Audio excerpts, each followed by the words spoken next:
So, hi all, we are back in the day 3 of Northern Ireland. Today we are in Titanic Belfast, which is made by White Star Line ship. And today we are going to explore the famous Titanic in Belfast. So,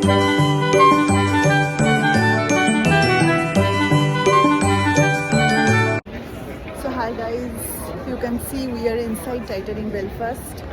So, this is the entire inside. You have to take escalator from here and you have to go upwards. Some audio recording will be provided here. There are a couple of counters. You can see ticket 1, ticket 2, ticket 3, visitor services. So here you have to buy your audio recording with the headphone, and you have to hear the history, how it is made, what are the crews, what are the captain, who were the captain, who was the engineers, and we are seeing the Titanic, how it was built, the history. So please check this out. From the skill and success of its merchants and manufacturers in every corner of the British Isles. And its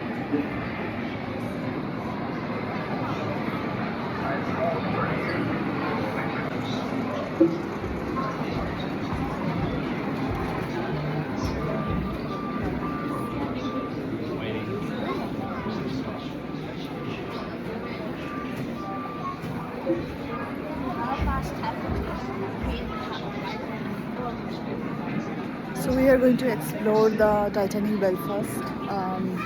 It's a ticket of 20 to 25 pounds, and then you have to buy audio. You can see the headphone, and then you have to hear the whole experience. It's a payable service, so I cannot show you everything because it's a business trade-off tickets.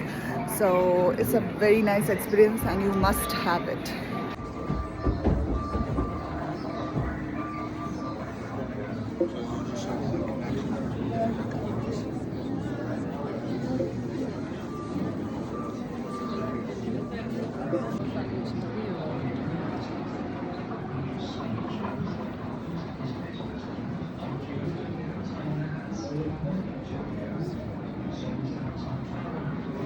What's expected? It's been invited, and that's why they're going to build them bigger still. Did you hear that, James? The International Mercantile Marine Company. But I thought he built British ships. They fly the British flag, James. They shall be constructed.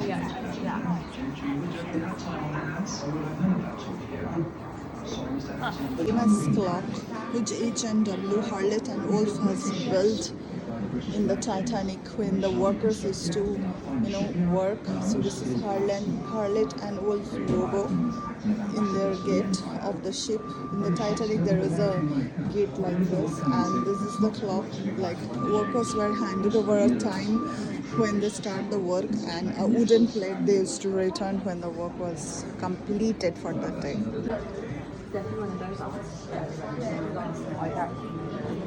Thomas Andrews. He didn't survive.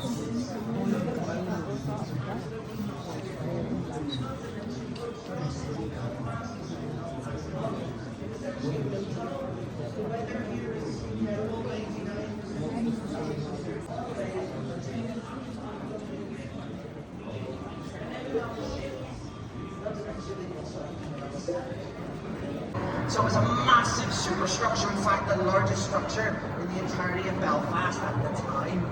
There was nothing taller, nothing wider, but there was something longer, which was actually both the Olympic class ships they were building underneath, the Titanic and the Olympic. Now 3,000 men came here to the shipyard to work solely underneath the gantry on those ships, but 15,000 of them were actually employed. So, hi friends, I'm taking a ride of walking with the workers, how the workers have feels there, that I'm going to experience. So I'm going to take a ride, so see this.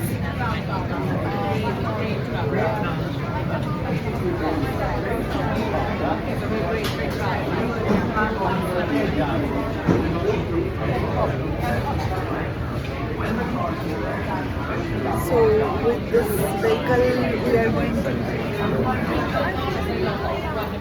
take the ride. So hope the ride is nice. I will tell you how is my experience. So you can see the lady showing how to enter in this vehicle. So we are in a long queue of this area, and we are going to see how the workers have failed, how the workers journey to prepare this Titanic ship. So I'm very excited. Let's see how it goes. Wow, really excited to onboard it and want to see the life of the workers who walked in the Titanic ship. See the queue. So many people are waiting here to onboard it. It's such a beautiful setup. See the pathetic life of the workers is depicted here. Beginning, I watched the shipwrights lay the keel blocks. They set big wooden blocks on the slipway to start with. Then the keel is top of it, like a backbone, and the frames attached to that, like a skeleton. Workshops everywhere. It's to find a way around. The workshops are every trades you ever heard of. Painters, sailmakers, coppersmiths, boiler makers, cabinet makers. I even learned a bit about French polishing of them. All the was a fine place to work, but dangerous. Every ship cost a life, and there'd be lots of injuries besides. I was in the engine works for a while. Very well equipped it was. That's where we built the triple expansion engines. 2 of them, each as high as a 3-story house. I worked in the frame bending shop. We had heat steel beams in the furnace, then hooked them onto slabs of cast iron and hammer them curved. It was still work. You had to bend them more than you needed because the frame straightened out a little. So approx 3,000 men worked intensively on building this Titanic ship. This shipyard employed around 15,000 workers at that time, with tens of thousands were involved in subcontracted parts like steel rolling and anchors. Building this ship was incredibly dangerous, and sadly, 8 workers died during its constructions. They used to survive on tea and bread and used to work very horribly hard to prepare this ship. Isn't that pathetic? So the man who constructed this RMS Titanic at the Harland and Wolff shipyard in Belfast, they faced notoriously grueling conditions, enduring deafening noises, perilous heights, and 12-hour shifts. Just look at it, how they are doing.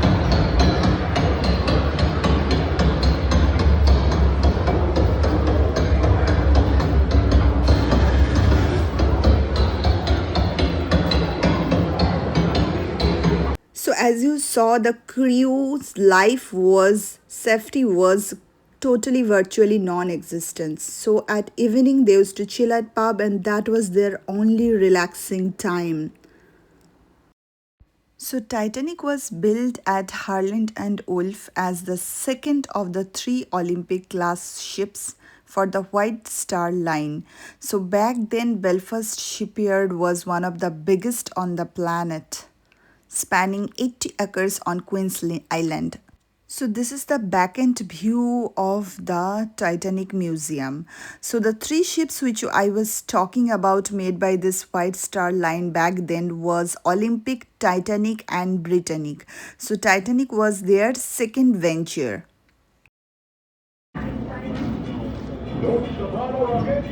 So Belfast was the home of the Titanic, still is. So here people in Belfast, they believe Titanic is their girl, baby girl, which often like treated as when a girl leaves their, home to set off a new journey after marriage, like that way. So Titanic set sail from Southampton, England on April 10th, 1912. She picked up passengers at Cherbourg in France and Cobb, and then Queenstown in Ireland. Her destination was New York, but the most famous ship ever to set sail was built in Belfast. Belfast was her home. So at Harland and Wolff on Queen's Land it was built, and as locals like to say, with dark Northern Ireland wit, she was all right when she left here, which is which still holds such a deep significance, isn't it? So the small exhibition is going on. Titanic's launch in This is the Titanic ship, which was built in Belfast. And just standing here, it was a morning, and you can see how it is built with the three layers: first class, second class, and third class. See the first class view.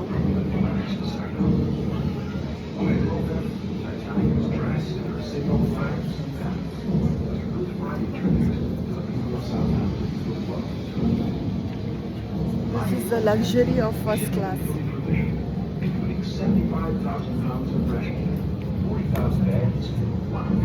So these are the ports: Belfast, Southampton, Cherbourg, then Queenstown, and last it is New York. So the Titanic had to cross all these ports to reach to her final destination, which was New York. But when it sank, it was between Queenstown and New York port.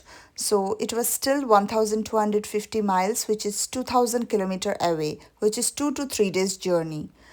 So now coming back to the area where how the passengers class was there.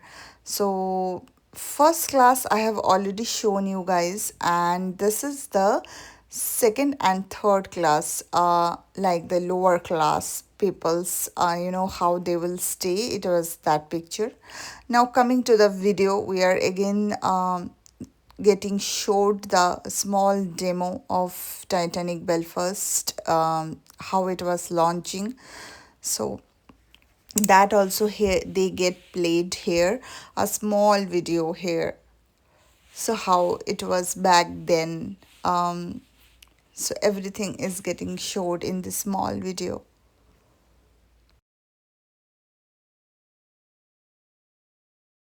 So this person is Edward John Smith. He was the captain of RMS Titanic, and he was 62, and it was his last venture. This maiden RMS Titanic was his last venture before retirement. But ironically, it became his last maritime, very tragic, incident. It recorded as a most famous, disasters of the maritime. He unfortunately couldn't survive this accident. First class from the deck, how it was looking sad. List of survivors. So pathetic, my heart is filled with grief.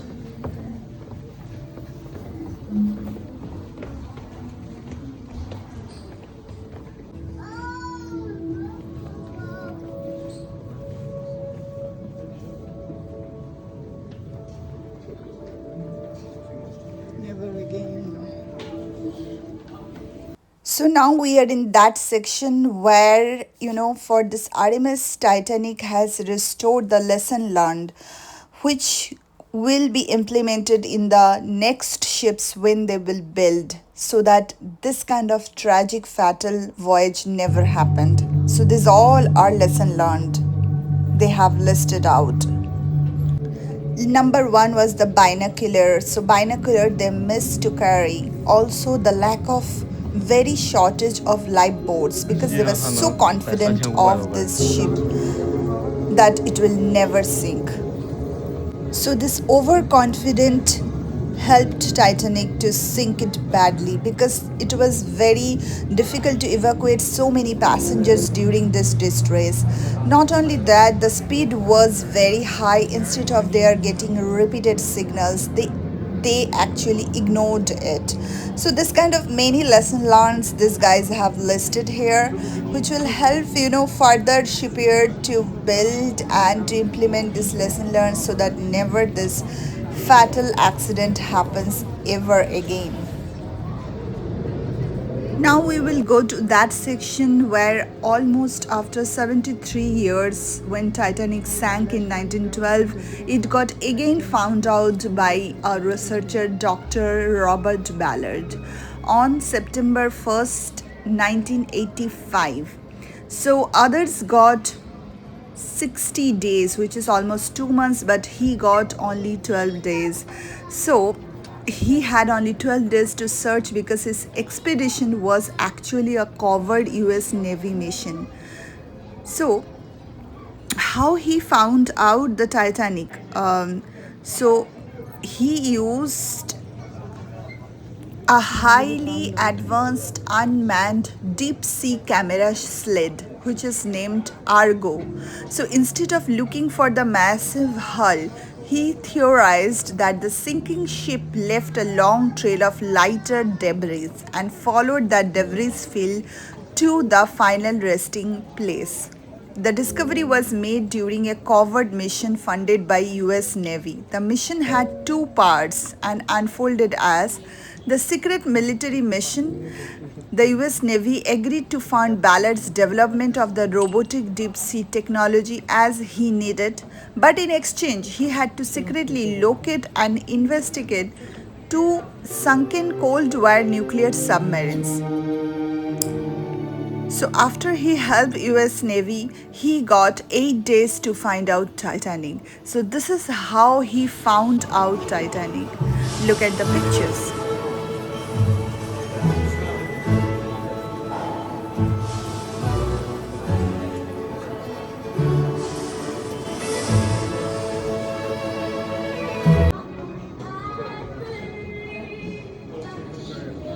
So this is how we completed our entire Titanic venture for today, and now we will head to our food section. So today we are having mushroom and halloumi burger. This is how it looks with some chips.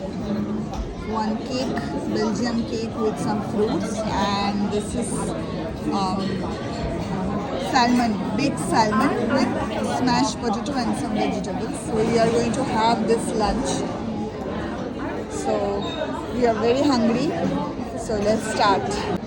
So we are in Titanic Belfast. We just had the entire ship build, construction and its end. And now we are having this lunch because our heart is sinking also with this tragic story. Now we are having this meal along with some good tea. Anything else you need? Perfect.